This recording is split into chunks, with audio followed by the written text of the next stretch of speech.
If you are wondering if we have AI features on Samsung Galaxy A57, then the answer is yes. We do have a couple of different AI tools that we can easily use on our Samsung Galaxy A57.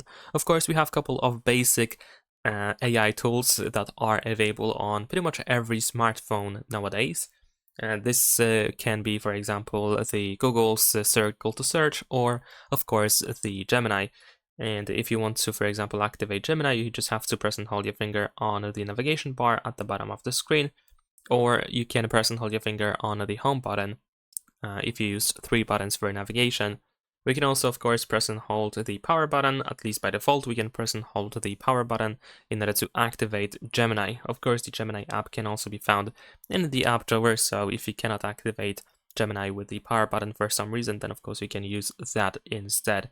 Besides that, because these are only Google AI features, besides that, you can go to settings, and in here, if we go to advanced features, we should be able to find intelligent features, where we can see a list of many different additional AI tools provided by Samsung. Like, for example, we have the object eraser. So if you start editing your photos, if you open the photo editor, then you should be able to access the magic eraser over here. We have the best face feature. Over here we can also read a little description of that. We have edit suggestions, so your phone can suggest you things that can be done to a photo in order to improve it. We have custom filters in the camera app. We have auto trim options, so we can quickly cut videos down to the best moments.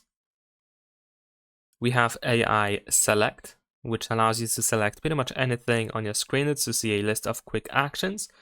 So these actions include pin and edit images, extract and copy text, call phone numbers. We can also locate addresses, turn videos into GIFs or GIFs, and more. There is also a read aloud option, at least in the Samsung Internet browser, I believe, where we can listen to web pages and articles that are going to be read by our phone. And we have voice transcription option, so we can use AI in order to transcribe and translate voice and call recordings. At least if call recording, of course, is available. I mean the built-in call recording, of course, because it is not available in every country on every Galaxy A57. So you have to keep that in mind. And that is pretty much it. Leave a like and subscribe.